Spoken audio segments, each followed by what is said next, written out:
I have something happen to me fairly often when I talk. It happens less often when I write. It's when I am writing and then I stop mid-sentence, or when I'm talking and I stop mid-sentence, and I can't find the right word, but the right word is on the tip of my tongue. But for whatever reason, I just can't get to what that word is. And we're going to be talking about what to do, something that you can do when you run into this specific type of situation.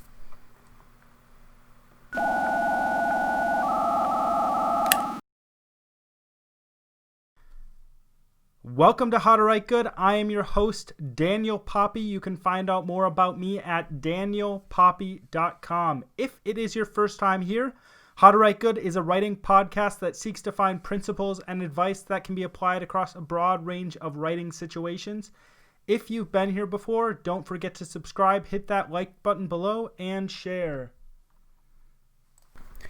I think we've all been in this situation, and I think we've all dealt with this problem of thinking that we have the right word but not being able to get to that exact word or words, because it might be a specific phrase as well. It might just not be a single word. I think this is something all writers go through, and I think that it isn't something that goes away once you get to a high enough level in writing. You're always going to have instances where you have trouble finding the right word. But I don't see this as a problem anymore. I used to see this as a problem. I used to see this as something I wanted to avoid, but now I see it as an opportunity. In some cases, when you get into this situation, and this is what happens to me most often when I have someone else in the room or someone else nearby, I ask them a question. I try to get to the heart of what that specific word is, because sometimes I do want to use a very specific word, because different words convey different things in the English language, and that specific word conveys that specific thing. Therefore, I want to use that specific word. But you don't have to have the specific word to communicate what you're trying to communicate, or you might not want to communicate it in that way, right?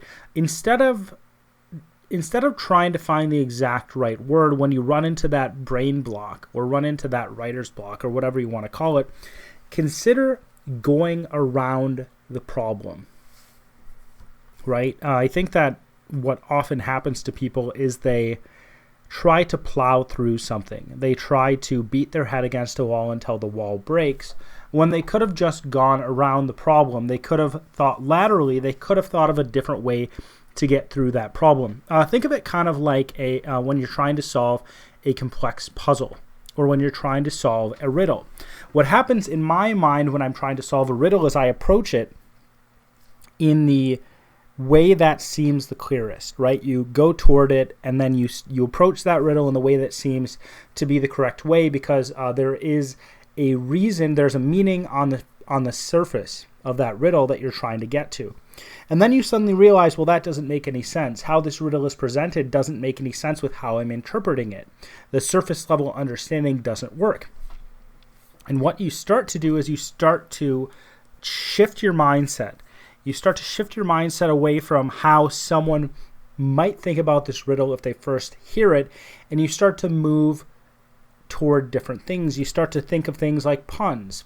Is there a double meaning in this riddle? Is there something else that would be connected to this riddle that I don't know about? Is there omitted information that will help me understand what this riddle is trying to get at?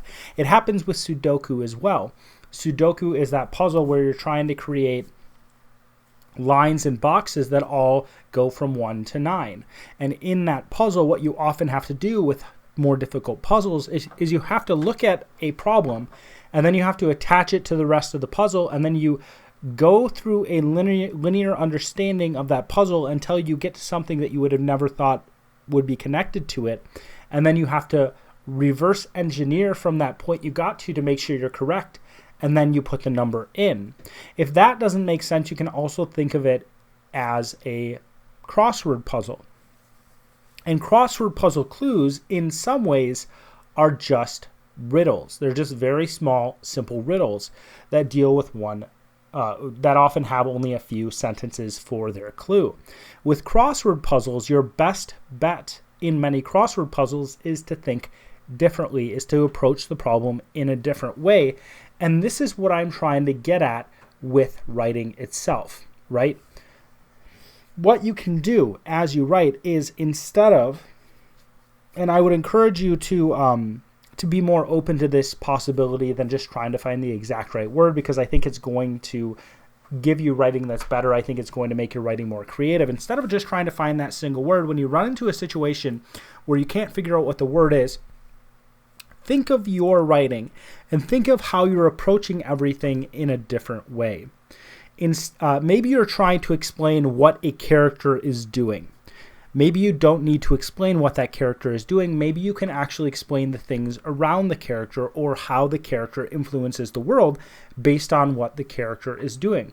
And I've talked about this in the past, how when you write an action, there's a lot of ways to express an action. And I talked about this idea of instead of just saying the character did this and then this and then this, you actually show snapshots of what that character is doing, and it gives a better picture of what's going on. And that's one way you can go around this block, go around these problems when you run into words you can't remember. You can think, okay, I have this specific idea I'm trying to convey. I have a picture in my mind. What if I shifted out from this picture? What if I took a broader view? What if I took a more narrow view? And if you take a broader or more narrow view, you might eliminate the word altogether. You can also think about it in a linear way as well, right? Instead of thinking, oh, I'm in this exact, instead of thinking, I've gotten to this point, I like everything up to this point, maybe you need to go back and you need to approach everything from a different point. Maybe you need to restart your entire paragraph, rewrite that paragraph so that you avoid that word, and it's going to make you more creative. It's going to allow you to practice creativity. So again, it is going around it. You might be rewriting the sentence. You might be rewriting the paragraph. You might be shifting your focus. You might be shifting to a different character. You might be shifting the character's focus. Within writing and within creativity, especially within writing, there are so many possibilities. There are so many possibilities that you can pick from, and it isn't necessarily the case that you have to go in one direction. So if you run into an issue with writing and you are having such a hard time and you've been beating your head against the wall, you do not have to go the direction you've been heading. You can change direction. You can backtrack. You can restart a paragraph. If you need to, you can restart a whole entire chapter. And you can start again and you can try from a different perspective. And I encourage you to try different things, because unless you try different things, unless you get practiced at trying different things, you may not find what is the best thing. And the more you try different things, the more you try to think laterally. Instead of thinking in a linear way, you think, oh, there's a lot of different paths I can take to get to the same result. The more you think that way, the more your brain will get practiced in thinking that way, and it'll become easier and easier to think that way as you're going through the process of writing. And I think your writing will get better, and I think it'll be more creative and more interesting for the reader as well. If you enjoyed this podcast and you want to support me, there's really one simple thing you can do. You can go to danielpoppie.com/newsletter and sign up for my newsletter. And when you sign up, you'll actually be able to get access to my publication roadmap. So that's everything I have planned for pretty much every project I have into the next decade. Again, that is danielpoppie.com/newsletter. You can also find the link below.